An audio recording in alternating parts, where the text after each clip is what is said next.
Jeep engines can easily reach 200,000 to 300,000 miles with basic care. Yet plenty of Wranglers and Cherokees never make it to 100,000, taken out by overheating, neglected fluids, and abuse that adds up quietly. I'm breaking down 12 everyday habits that slowly make a Jeep to die early, and mistake number 1 is the one most owners notice after it's too late. Mistake number 12, trusting the normal schedule on a hard-use Jeep. Dealer charts for Wranglers show oil gaps of 7,500 to 10,000 miles under normal driving, and that single detail changes your whole plan. It means the book already assumes you live an easy life, so what happens when your week looks nothing like easy? Jeep guides split life into normal and severe. Severe duty includes short trips, dust, towing, off-road, and wild heat or cold. That list sounds like the average daily Wrangler you see stuck in traffic, so why do most owners still follow the soft schedule like it fits? On a Gladiator thread, one owner aiming for huge mileage said, "Just make sure to change the oil/filter every 5,000 miles and you can get there." That there means 200,000 to 300,000, not trade in at 90,000, and the people who hit big numbers quietly treat every day like severe duty. Every mile past the tight interval lets heat and sludge stack up. You might feel fine for months, then one hot day or steep tow crashes the damage. So be honest. This soft schedule is how 100,000 failures start, and it starts quiet. Mistake number 11. Believing lifetime transmission fluid is real. ZF, the company behind the 8-speed in many Jeeps, says shorter change intervals are advisable depending on driving style and driving profile. That is a builder talking, and it changes what lifetime even means. Lifetime of what? The fluid or your plan? That same ZF material talks about changes around 50,000 to 75,000 miles under real load. Dealers still love saying sealed because it sounds cheap and easy at purchase time, but your wallet cares about the miles after warranty, not before. Inside the case, fluid breaks down, picks up clutch dust and tiny metal, and slowly stops carrying heat away. The scary part is how normal it feels right up until the first slip or harsh clunk.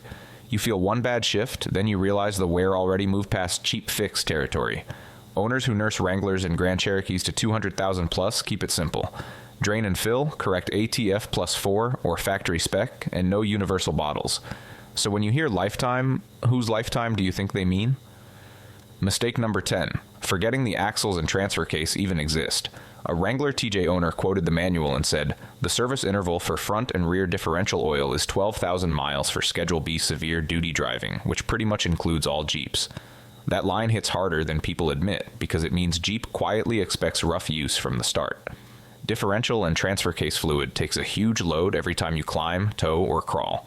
Gear oil gets hot, shears, and fills with fine metal paste from the teeth.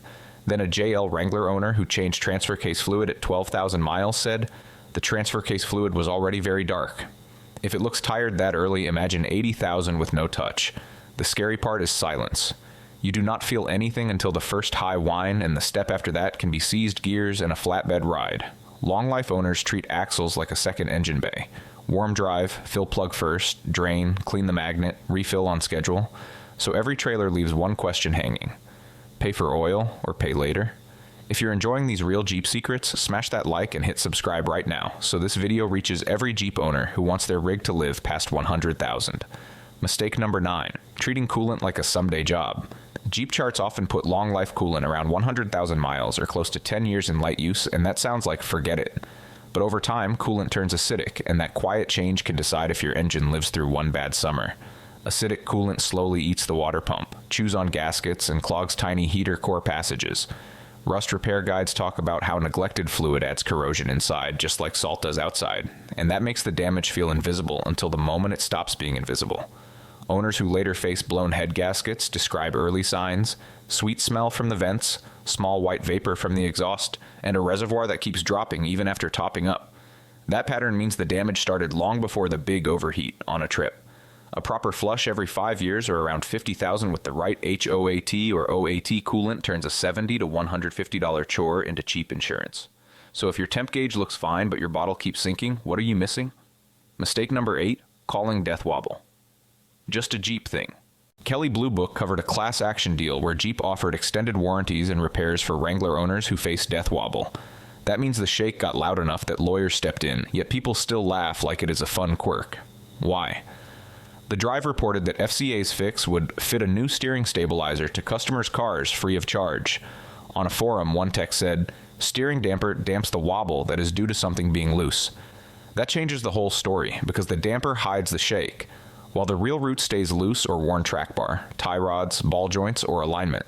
Every wobble at 70 miles per hour hammers your steering box, brackets, and welds like a tiny crash. You might drive away each time, but the wear stacks up like a bill. Owners who enjoy 200,000 treat the first shimmy as a warning. They torque, check play, fix balance, fix caster, before one bump becomes a full-body shake. So if your wheel buzzes over bumps, do you fix the joke? Or wait for the scare?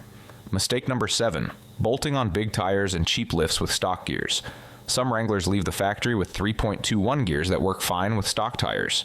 That means the Jeep rolled out geared for a certain load, so what happens when you throw heavy 35-inch tires and a lift on it, then act shocked it feels tired? Owners who complain about lazy Jeeps share the same setup. Heavy tires, highway driving, towing, and no regear. The engine has more weight to move, more rolling resistance, and more wind to fight. The transmission tries to help by hunting gears and working the torque converter harder, which pushes fluid temperature up. That constant hunt keeps the engine out of its happy RPM band and leaves the gearbox spending way more time under heavy load. Over tens of thousands of miles, that is how a weekend mod ends up behind a premature transmission rebuild before 100,000. The people who get to 250,000 on lifted rigs build gears into the budget, so the box stops hunting. So if your Jeep feels older after mods, is it old or just geared wrong? Mistake number 6, letting rust eat the frame from the inside out. Raybuck's Jeep issue guide shows frame rails, control arm mounts, and brake lines on Wranglers rotted through under paint that still looks fine. That means the Jeep can look sharp from the side and be dying from below, so where does the danger hide? Their rust repair article says, identify rust early to determine whether to grind, patch, or fully replace a panel before structural damage worsens. Swap panel for frame, and the stakes get real fast. Salt, mud, and sand climb into boxed sections through drain holes, then stay damp around welds for days, quietly thinning steel. Owners in snow states tell the same sad story. A Wrangler runs well at 150,000 but fails inspection because a mount or frame section crumbles. The engine still has life. The structure is done. Drivers who care about 300,000 rinse the frame every salty month and spray protection inside the rails. So if winter turns your roads white, what is happening under your feet right now? Mistake number 5, laughing off. Normal Jeep leaks. The 4.0 inline 6 and later Jeep engines often seep a little oil as miles stack up, and that can be harmless. The trap starts when every leak gets tossed into the same joke bucket, so you stop checking what the leak is trying to tell you. Light leaks at rear main seals, valve covers, or filter housings are common. The problem starts when a small spot becomes a steady drip, then turns into a quart every 1,000 miles, and the owner keeps topping off between gas stops without thinking. One long hot trip, one steep hill, and that mistake lined up with a low dipstick. A strong motor under full load with low oil can turn into a spun-bearing story in a few minutes. That jump turns a $300 to $800 seal job into a $4,000 to $8,000 engine replacement. High-mile owners wipe the engine clean once, drive, and trace where fresh oil appears. They fix the worst leaks before they become a flood. So when you see a bigger dark spot under your Jeep, is it a meme or a countdown? Mistake number 4, letting the PCV and breathers clog for 150,000. Jeep service charts often tuck the PCV valve into a small inspect note or push it far down the list. That means the part that controls crankcase pressure gets almost no attention, even though pressure decides which seal blows next. When that valve stops flowing, blow-by gas has nowhere good to go. Pressure rises and starts pushing through the weakest gasket it can find. Valve covers, intake seals, or the rear main. Some Jeep engines that burned a quart every 1,000 miles turned out to have a stuck PCV system, not worn out rings, and that flips what owners assume. The scary part is quiet failure. A bad PCV valve usually does not set a no-check engine light warning. You just see oil around the cover, maybe smoke, and slowly rising consumption, and it all feels like age. Owners who plan for 250,000 treat PCV valves and breather hoses like wear parts, swapping them around 30,000 to 50,000. So before you panic about rings, when did your Jeep last breathe clean?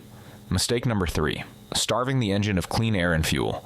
Jeep maintenance charts put engine air filters around 30,000 miles for normal use, with sooner swaps in dust and off-road driving.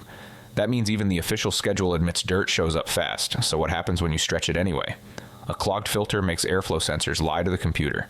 Fuel system guides explain how wrong readings push the mix rich, build carbon deposits, and hurt idle and power over time. Add an oiled aftermarket filter and extra oil can coat sensor wires, twisting the numbers even more so the engine starts guessing. Fuel filters follow the same pattern. On older Jeeps, they sit outside the tank. On newer ones, they live with the pump. When they clog, the pump has to push harder, run hotter, and the pump works harder until it wears out, while fine debris creeps toward injectors. Owners who see 300,000 do boring checks, pop the airbox, swap filters early if they wheel or run sand, and read plugs and filters as clues. So if your Jeep feels heavy and drinks fuel, is it tired or just starving? Mistake number 2, abusing cold starts and long idle time. Engine guides explain that cold oil flows slowly and takes time to reach the top end. That means a cold engine wants gentle treatment, yet many drivers stab the throttle right after turning the key like it helps. Revving hard at start puts fast movement on parts still waiting for full oil pressure. Pistons, bearings, and cams move metal on metal more than they need to. Over thousands of mornings, that mistake quietly trims years off engine life, long before any warning light turns on, so you feel fine, right until you do not. Long idle feels safe and kind, but fuel system material shows the trade. At idle, engines run richer and build carbon deposits on valves and in exhaust parts, especially in direct injection setups. Oil pressure stays lower than when you drive, so top-end parts get less flow while the clock still moves. Owners who see 300,000 miles keep it simple. Start, wait 30 to 60 seconds, drive gently until the temp gauge climbs, and skip 10-minute idle sessions. So think about your daily pattern. How many miles are you burning before you even move? Mistake number 1. Buying mods first and ignoring base health. Joe Cooper Dodge Jeep says Wranglers can reach 200,000 to 300,000 miles when cared for. That means long life is possible, so why do some builds fall apart before 100,000 even with nice parts bolted on? High mile stories on Wrangler forums sound boring on paper. Fluids on time, front-end checks, good alignment, rust control, and attention when small problems start.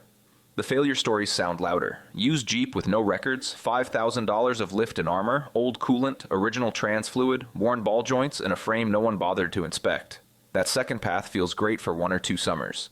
Then steering wanders, the transmission slips, the frame shows rot, and the dream rig becomes a half-running project on a classified site. The mods stayed strong. The base truck gave out. Owners who want 300,000 treat base health like the first modification. They buy fluids, inspections, and rust work before wheels, bumpers, or lights. So before your next parts order, what do you want people to notice? The lift or the odometer? If any of these habits sounded familiar, share your Jeep story in the comments. For more honest Jeep ownership tips, hit subscribe so you don't miss the next one. See you next time.